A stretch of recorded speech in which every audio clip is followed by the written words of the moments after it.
എല്ലാവർക്കും വിനീത നമസ്കാരം. ശ്രീമദ് ഭാഗവതം ദശമസ്കന്ധം അധ്യായം 64 ഇന്ന് ആരംഭിക്കുന്നു. ഈ അധ്യായത്തില് ഭഗവാൻ നൃഗമഹാരാജാവിന് ശാപമോക്ഷം കൊടുക്കുന്ന കഥയാണ് പറയണത്.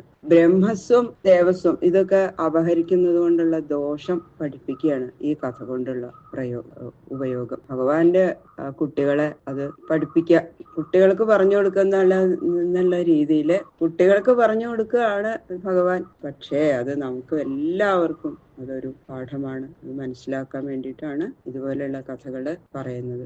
ഐശ്വര്യം, ഭാഗ്യം, ധാരാളം ധനസമ്പത്ത്, ഭോഗ്യ പദാർത്ഥ സമൃദ്ധി ഇതൊക്കെ ഉണ്ടാവുമ്പോ മനസ്സില് വല്ലാത്തൊരു അഹങ്കാരം ഉണ്ടായി അങ്ങനെ ഗർവികളാകുന്നവർക്കുണ്ടാകുന്ന ദോഷം മനസ്സിലാക്കി യദുകുമാരന്മാര് ഭഗവാന്റെ കുട്ടികളെ ആ വക ദോഷങ്ങളിൽ നിന്നും രക്ഷിക്കണം എന്ന് വിചാരിച്ചിട്ടാണ് ഭഗവാൻ. അതാണ് ഭഗവാന്റെ ആശയം. അതിനു വേണ്ടിയിട്ടാണ് ഈ കഥ വിസ്തരിച്ചു പറയണത്. അതുകൊണ്ട് ഈ കഥ ഗദൻ, സാമ്പൻ മുതലായിട്ടുള്ള പുത്രന്മാര് മിക്കവരും ചെറിയ കുട്ടികളായിരുന്നു. യൗവനയുക്തരാവുന്നതിന് മുമ്പ് നടക്കുന്നതാണ് എന്നുള്ളതിനാണ് ബാല്യം തൊട്ട് യുവത്വം വരെ ഉൾക്കൊള്ളുന്ന ആ കുമാരക എന്നാണ് അതിൽ ആ പദം. ജഗ്മുർ യദുകുമാരകാഹ, യദുകുമാരന്മാര്. അപ്പൊ അവര് യുവാക്കളായിട്ടില്ല, കുട്ടികളാണ്. ആ സമയത്താണ് ഈ കഥ നടക്കുന്നത്. ശമ്പരൻ അപഹരിച്ചു കൊണ്ടുപോയ പ്രദ്യുമ്നൻ യൗവനത്തിലാണ്, അല്ലെ?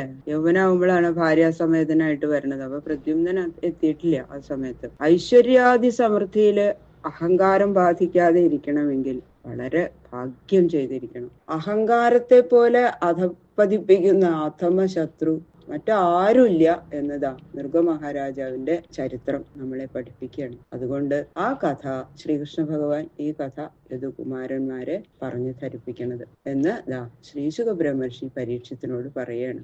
അഥ ശ്രീമദ്ഭാഗവത ദശമസ്കന്ധ ചതുഷ്ഷഷ്ടിതമോധ്യായ.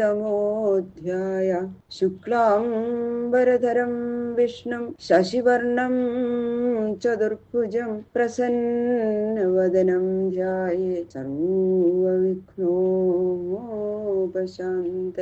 ഗുരവേ സർവലോകാനാം ഭിഷജേ ഭവരോഗിണാം നിധയേ സർവവിദ്യാനാം ദക്ഷിണാമൂർത്തയേ നമഃ. പീതാംബരം കരവിരാജിത ശംഖചക്രകൗമോദഗീ സരസിജം കരുണാസമുദ്രം രാധാസഹായം അതിസുന്ദരമന്ദഹാസം വാതാലയേശമനിശം ഹൃദി ഭാവയാമി.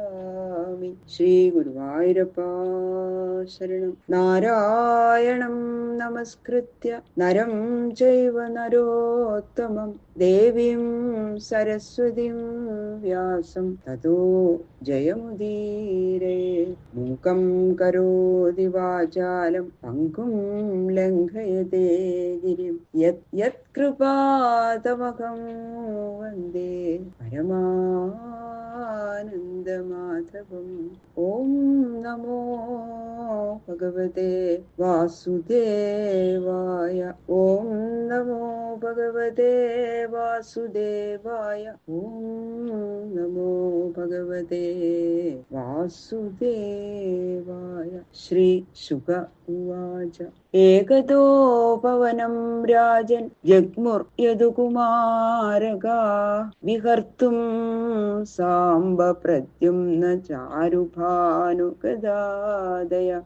അഹങ്കാരത്തെ പോലെ മനുഷ്യനെ അധപതിപ്പിക്കുന്ന വേറൊരു കാര്യം ലോകത്തിലില്ല എന്നതാ നൃഗമഹാരാജാവിന്റെ ചരിത്രം പഠിപ്പിക്കുകയാണ്. അതുകൊണ്ടാണ് ഈ കഥ ശ്രീകൃഷ്ണ ഭഗവാൻ യദുകുമാരന്മാർക്ക് പറഞ്ഞു കൊടുക്കുന്നത് എന്നതാ ശ്രീശുക ബ്രഹ്മർഷി പരീക്ഷത്തിനോട് പറയുകയാണ്.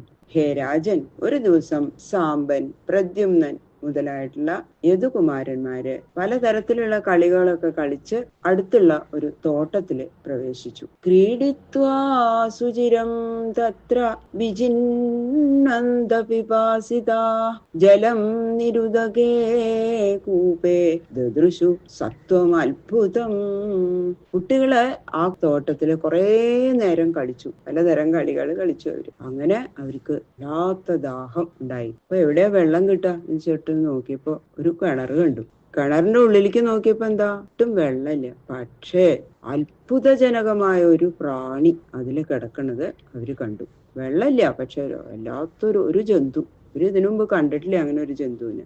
മൃഗലാസം ഗിരിനിഭം വീക്ഷ്യ വിസ്മിതമാനസാഃ തസ്യ ചോദ്ധരണേ യത്നം ചക്രുസ്തേ കൃപയാന്വിതാഃ. ആ പ്രാണി വലിയൊരു ഓന്ത്. അത്ര വലിയൊരു ഓന്തിനെ അവര് ഇതിനു മുമ്പ് കണ്ടിട്ടില്ല. സാധാരണ ഓന്തിനേക്കാളും ഇരട്ടി 2 ഇരട്ടി വലിപ്പം. അപ്പൊ അവർക്ക് വല്ലാത്ത അത്ഭുതമായി അതിനെ കണ്ടിട്ട്. പാപം തോന്നി ആ ഓന്തിനോട്. അതിനെ എങ്ങനെയെങ്കിലും ആ പൊട്ടക്കിണറ്റിന്ന് കയറ്റണം എന്ന് വിചാരിച്ച് അവര് ശ്രമിക്കുകയാണ്. പിന്നെ കുട്ടികള് ചർമ്മജേസ്താന്തവേ പാശേ ബദ്ധ്വാ പതിതമർഭകാഃ നാശക്നുവൻ സമുദ്ധർത്തും കൃഷ്ണായാജഖ്യു ഉത്സുകാഃ. തോൽ കൊണ്ടും നൂലുകൊണ്ടും ഒക്കെ ഉള്ള കയറുകളൊക്കെ പിണച്ചു ചേർത്ത് ആ കിണറ്റിൽ വീണ് കിടക്കുന്ന ആ പ്രാണിയെ മേപ്പെട്ട് കയറ്റാൻ വേണ്ടിയിട്ട് ആ കുട്ടികൾ വളരെ ശ്രമിച്ചു. പക്ഷെ അവർക്ക് സാധിച്ചില്ല. അപ്പോ എല്ലാവരും കൂടി ഉത്സാഹത്തോടെ ഭഗവാന്റെ അടുത്ത് ചെന്നിട്ട് പറയണം, തത്രാഗത്യാരവിന്ദാക്ഷോ ഭഗവാൻ വിശ്വഭാവന വീക്ഷ്യോജ്ജഹാര വാമേന തം കരേണ സലീലയാ. ഊന്തിന്റെ കാര്യമൊക്കെ ഭഗവാനോട് പറഞ്ഞു. അപ്പൊ വേഗം ഭഗവാൻ അവരുടെ കൂടെ വന്നു, കുട്ടികളുടെ കൂടെ. ഭഗവാൻ അറിയാം ആരാണ് എന്താണെന്നൊക്കെ, എന്നാലും അവരോട് പറയാൻ പറ്റില്ലല്ലോ. ദർശനമാത്രത്താൽ സർവലോക സന്താപത്തെ നശിപ്പിച്ച് സംരക്ഷിക്കാൻ സമർത്ഥനായ ഭഗവാൻ ശ്രീകൃഷ്ണൻ അവിടെ വന്നു നോക്കി. കാര്യമൊക്കെ മനസ്സിലായി. തന്റെ ഇടത്തെ കൈകൊണ്ട് ആ ഓന്തിനെ ഒന്ന് സ്പർശിച്ചു. അപ്പൊ എന്താ, ഒരു പ്രയാസം കൂടാതെ ആ പ്രാണിയെ മേൽപോട്ട് കയറ്റി. പതിതരെ ഉയർത്തുന്നത് ഭഗവാന്റെ ധർമ്മമാണ് എന്ന് അവിടെ സ്പഷ്ടാക്കി. വലത്തെ കൈകൊണ്ട് ദേവന്മാർക്കും ഇടത്തെ കൈകൊണ്ട് അസുരന്മാർക്കും ആണത്രേ ഹിതത്തെ ചെയ്യുക. അതാണ് സമ്പ്രദായം. പക്ഷെ രജോ ഗുണാധിക്യ നിമിത്തം പതിതനായിരിക്കുന്ന, രജോ ഗുണം കൊണ്ടാണല്ലോ അഹങ്കാരം വന്നിട്ടല്ലേ അവിടെ അത് അങ്ങനെ ശാപം കിട്ടിയത് ആ രാജാവിന്. അതുകൊണ്ടാണ് ഇടത്തെ കൈ കൊണ്ട് ചെയ്തത് എന്ന് ആചാര്യന്മാര് പറയാറുണ്ട്. സ ഉത്തമ ശ്ലോകരാഭിമൃഷ്ടോ വിഹായ സദ്യ കൃകലാസരൂപം സന്തപ്ത ചാമീകര ചാരുവർണ സ്വർഗ്ഗാത്ഭുതാലങ്കരണാംബരസൃക്. ഭീകരനായിരിക്കുന്ന ആ പ്രാണിയെ ഭഗവാൻ കൈകൊണ്ട് തലോടി. വലിയ ഓന്താണ്. ഭഗവാൻ ഒന്നങ്ങോട്ട് തലോടി. അപ്പോഴേക്കെന്താ, ഓന്തിന്റെ സ്വരൂപം അങ്ങോട്ട് മറഞ്ഞു.